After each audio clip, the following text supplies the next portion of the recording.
1. Le supervolcan du lac Toba. Cela s'est passé il y a 74 000 ans, et ce fut l'une des plus grandes éruptions explosives que la Terre ait connues. Elle a provoqué un hiver planétaire qui a duré des années. Les gaz volcaniques, éjectés dans les deux hémisphères, se sont propagés sur le globe entier.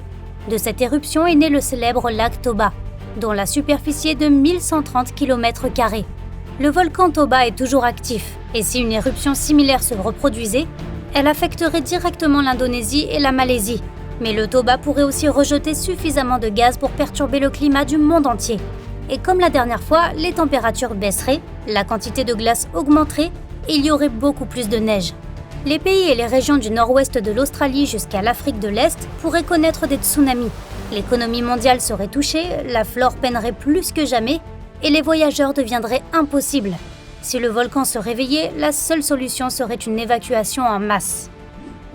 2. L'effondrement de Illina. L'effondrement possible de la partie sud du volcan Kilauea, sur la grande île d'Hawaï, est une menace réelle. Cette zone appelée Illina Slump pourrait déverser 12 000 km³ de roches dans l'océan Pacifique.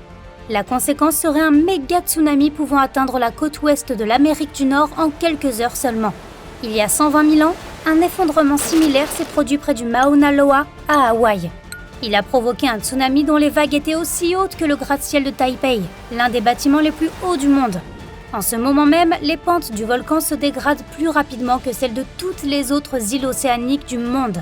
Poussées par le magma, elles glissent de 10 cm par an dans la mer. Mais les géologues pensent qu'un méga tsunami ne se produira probablement pas de sitôt, car les pentes sont renforcées au niveau d'une bande de terre étroite qui les empêche de se détacher du volcan. 3. Un tsunami en mer du Nord. Il y a plus de 6200 ans, le climat a commencé à se réchauffer, ce qui a fait fondre les glaces et monter le niveau de la mer.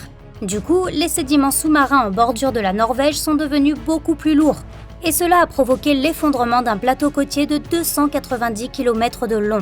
Cet événement est connu sous le nom des 3 glissements de terrain de Storegga, que les scientifiques estiment être parmi les plus grands effondrements sous-marins jamais survenus. Lorsque le plateau s'est effondré, il a provoqué un méga tsunami dans l'Atlantique Nord.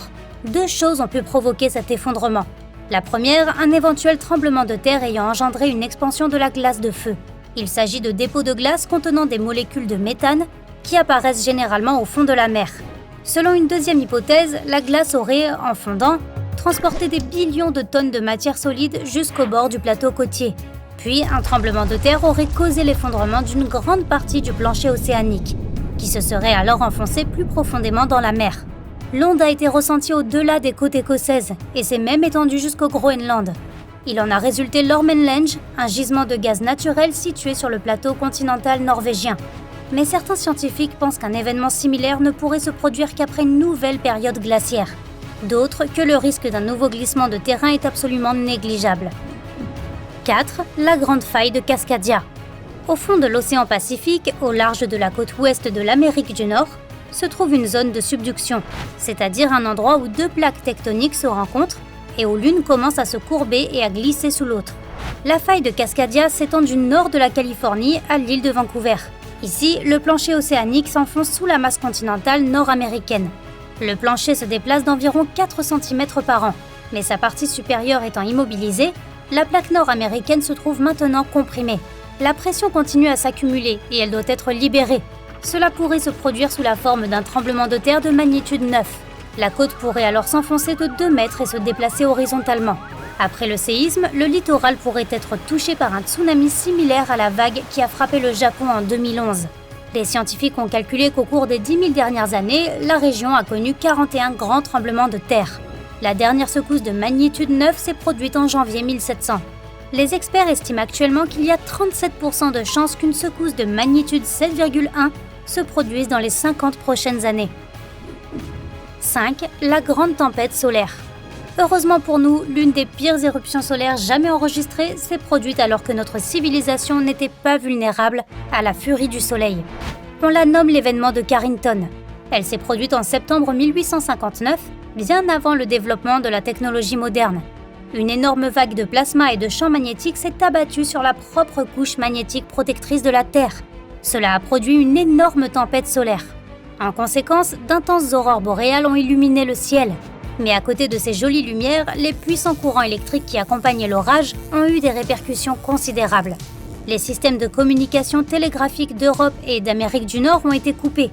Des incendies ont éclaté et les blocs d'alimentation électrique déconnectés ont continué à relayer leurs messages fantomatiques. En 1989, une autre terrible tempête solaire s'est abattue sur la Terre. Les effets les plus désastreux ont été observés au Québec, au Canada, où le réseau électrique a été complètement interrompu, laissant 6 millions de personnes sans électricité. Comme les éruptions solaires sont fréquentes, certains scientifiques prédisent qu'une autre tempête puissante se produira bientôt. Ils l'ont nommée la Grande Tempête. Ce type de phénomène ne survient qu'une fois tous les 500 ans. Les scientifiques estiment que celle-ci sera assez puissante pour détruire les systèmes électriques et les réseaux de communication sur toute la planète pendant des jours, des mois, voire des années. 6. Un nouvel impact d'astéroïdes. Une fois tous les quelques millions d'années, un objet suffisamment grand pour menacer la civilisation arrive de l'espace. L'astéroïde, ou la comète qui a anéanti les dinosaures, faisait entre 11 et 80 km de diamètre. Si un rocher similaire se présentait dans notre ciel, voilà ce qui se passerait. D'abord, l'impact pourrait provoquer un tsunami, bien qu'il faudrait pour cela que le rocher tombe au milieu de l'océan et non pas sur les terres. Un nuage de poussière chaude, de cendres et de vapeur se répandrait à partir du cratère d'impact. Des débris et des morceaux de l'astéroïde seraient projetés hors de l'atmosphère par l'explosion. Les radiations les enflammeraient et en retombant sur Terre, ils pourraient déclencher des feux de forêt. Le choc de l'impact provoquerait entre-temps des séismes et des éruptions volcaniques sur toute la planète.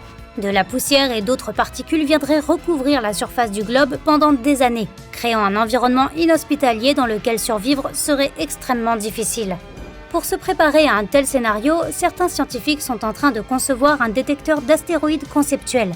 L'idée consiste à lancer des explosifs vers l'astéroïde.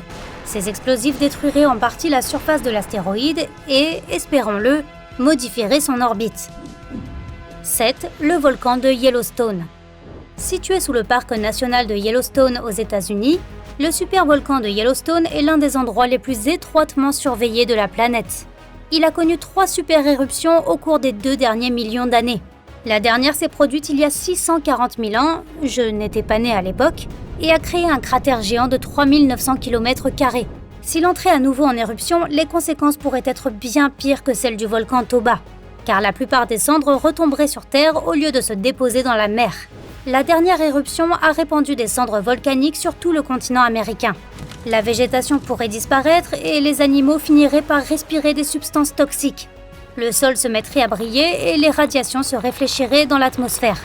Cela pourrait provoquer une très longue sécheresse. Les réserves d'eau seraient obstruées, les lignes électriques tomberaient en panne et les transports seraient fortement perturbés. Mince, je crois qu'il est temps de faire des réserves de papier toilette.